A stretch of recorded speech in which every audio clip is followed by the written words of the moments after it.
Like a fat guy putting on shots, you split your sides at Thursday Thoughts. Welcome to this week's edition of Thursday Thoughts with Eddie Anchor. I'm your host, Eddie Anchor. No messing around this week. Straight into the week's matchups. Bunga versus Steve.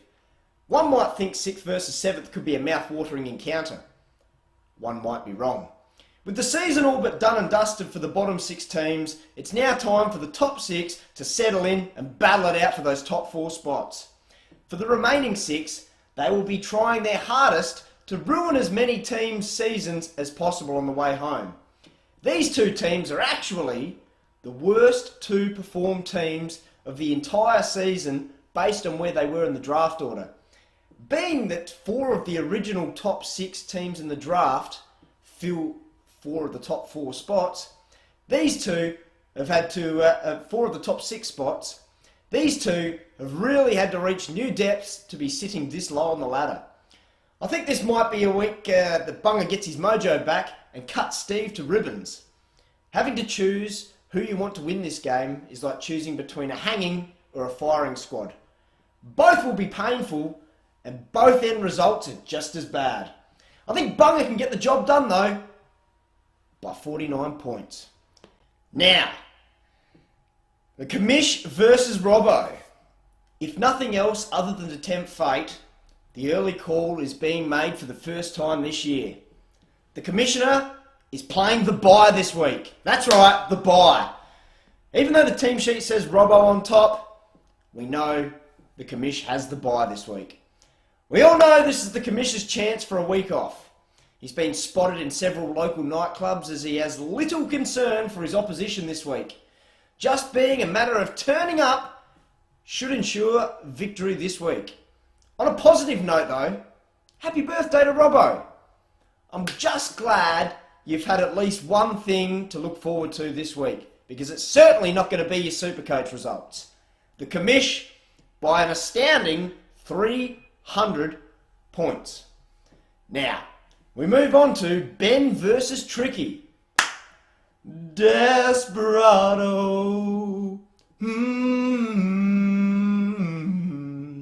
You gotta let somebody love you.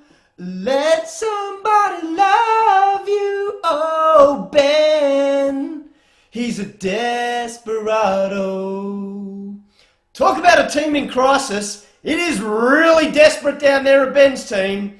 Here is a coach under more pressure than the air in Matt's Nikes. He's folding quicker than Tom's house in the rain. He's more confused than Chris with his sexuality. He's bailed out of the season quicker than Steve does when he loses anything. While he's having a terrible year on field, this has been compounded by having a terrible year off field as well. After a successful year at the trade table last year, his reputation for trying to screw people over has finally come back to bite him on the arse this year, with nobody wanting to deal with him. Either that, or he doesn't actually have any players that anyone would want. With an unsuccessful bid to bring inconsistent big man Robbie Warnock this week, he's been stranded and unable to move on Aaron Sandilands for some quality midfielders. So, another week will pass, with just another notch on the wall as he inches one step closer to that illustrious wooden spoon. For Tricky, he has once again proven that he is an elite coach. With a low draft pick this year, he has bucked the trend, and despite his continual run of injuries, he is a genuine chance to win the crown this year.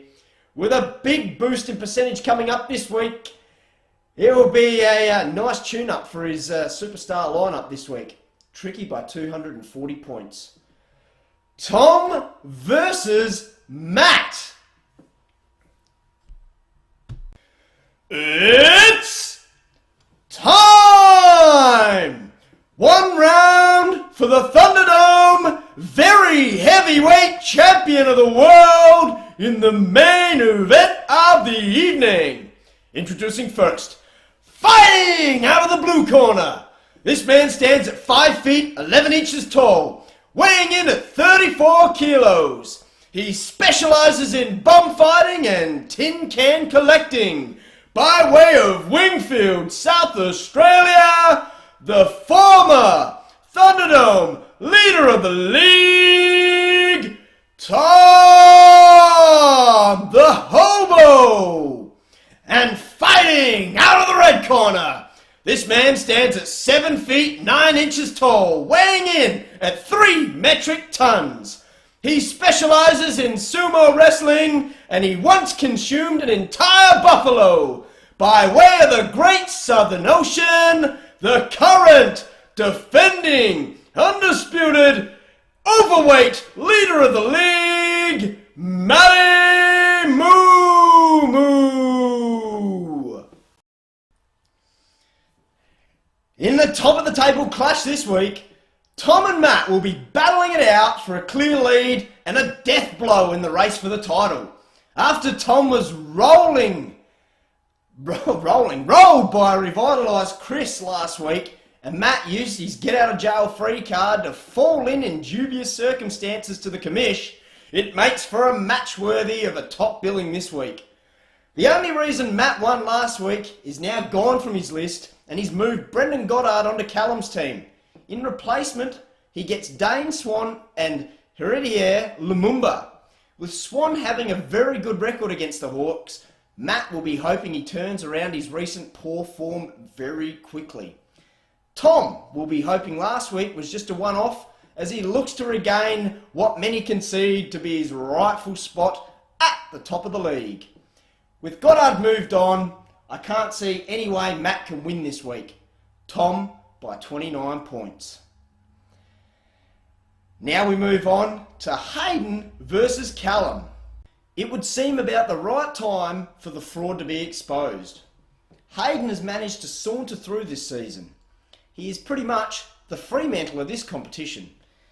He's managed to win games without scoring many points. Every week, his opposition seems to have their worst score of the year, with by far the lowest points against of any team in the top 6. Also, the least points for of any team in the top 6. It's about time for him to run into some bad luck. And there is no worse luck than that of Callum. I mean, just look at him. Aren't many around the world willing to swap places with him on the ladder or in life in general? I mean, there is actually an 85-year-old cancer patient with 1 kidney and a club foot out there looking at Callum and counting his blessings. On a positive note for Callum's team, he's been proactive this week and gone out and brought in match winner Brendan Goddard in exchange for Dane Swan and Heretier Lumumba. With Swan's poor form this year and the fact that he may be carrying an injury, this seems like the first thing Callum has done right since he stopped going out during daylight hours. With a perfect segue into people who don't go out in the daylight, Hayden hasn't had time to pay any attention to his team in recent weeks as he's been in recovery from his minor procedure. That's right, a minor procedure. We actually have the most recent pictures of him.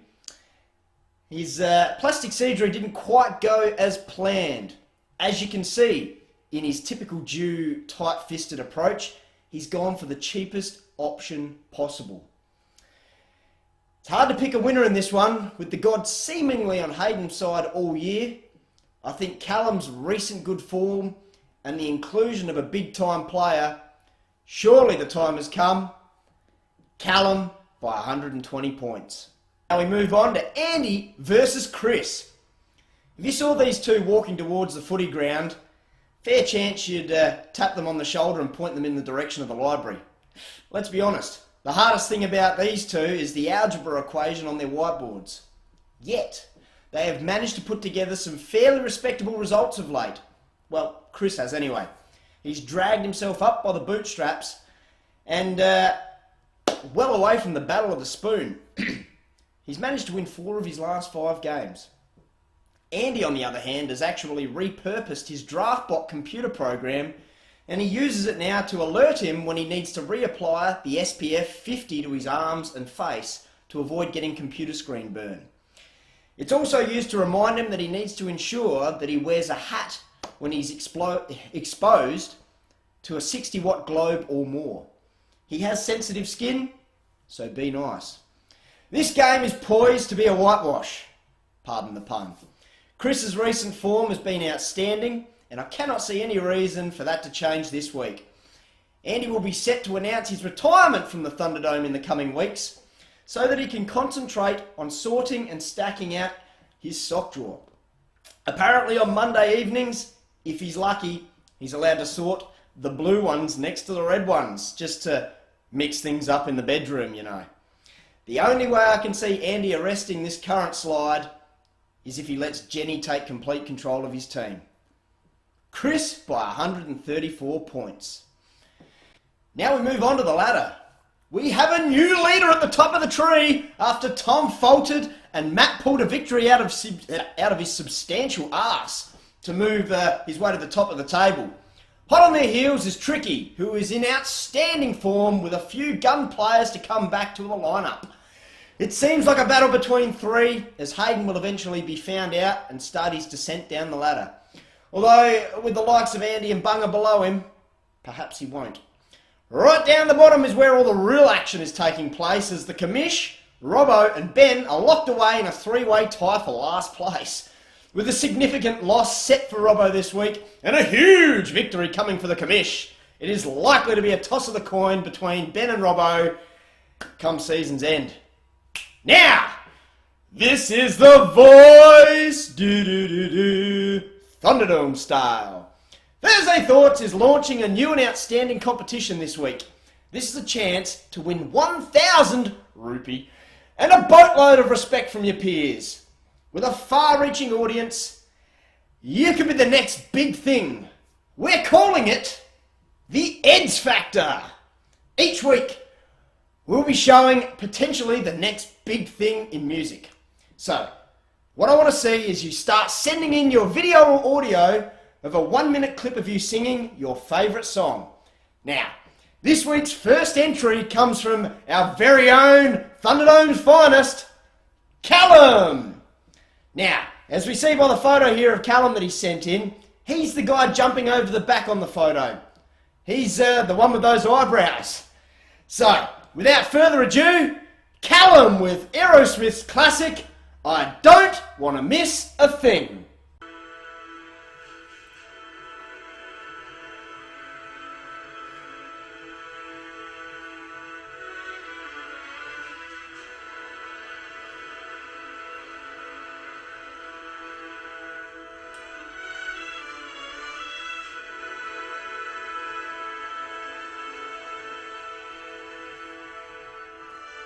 Lying close to you, just to hear you breathing. Watch you smile while you are sleeping, while you're far away and dreaming. I could spend my life in this sweet surrender. I could stay lost in this moment forever. Every moment spent with you is a moment I treasure. I don't want to close my eyes, I don't want to fall asleep, 'cause I miss you, baby, and I don't want to miss a thing. 'Cause even when I dream of you, the sweetest dream will never do. I still miss you, baby, and I don't want to miss a thing.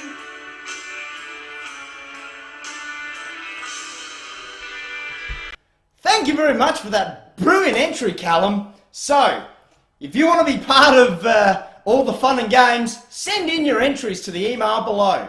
Perhaps you could be the next star on the Eds Factor. Now, in a segment I actually thought was dead, we turn to Eddie Mail.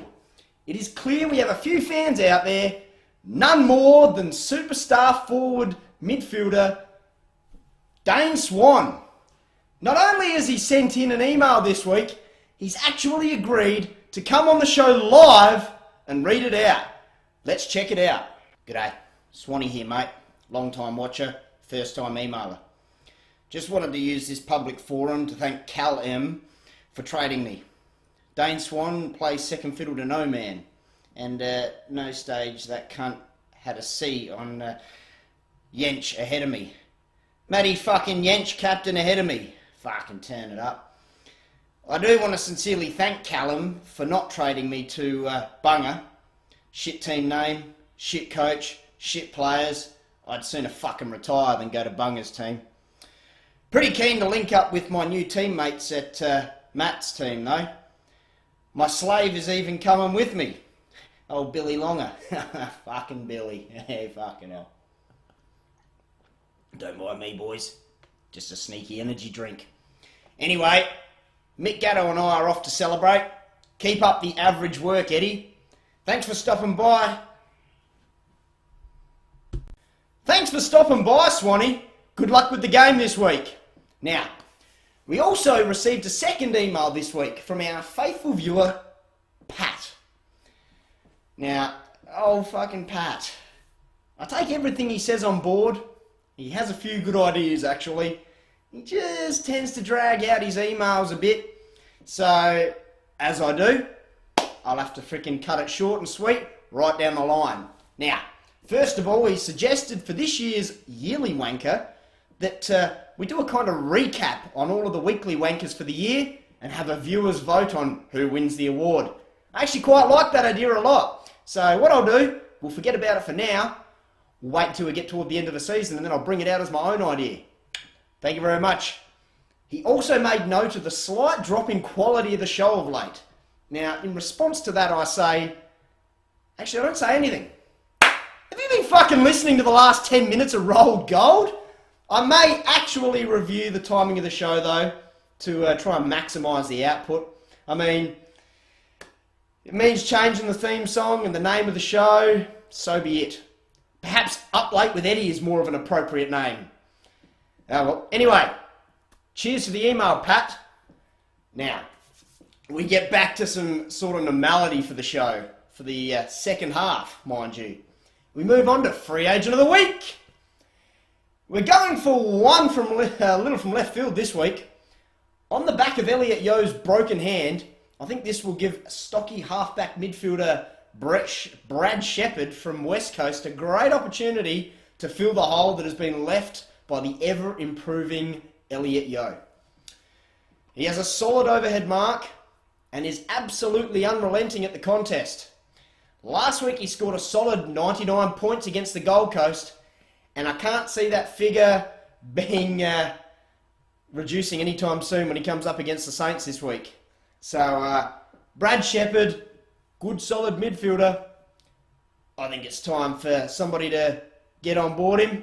I mean, Ben, seriously, he couldn't do any worse. Your best midfielder's Daniel Cross, for Christ's sake.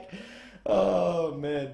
Oh, well, anyway, I digress, and we move on to everybody's favourite segment, Eddie Anker's Weekly Wanker. This week's wanker just can't help himself. I honestly think he has a disease.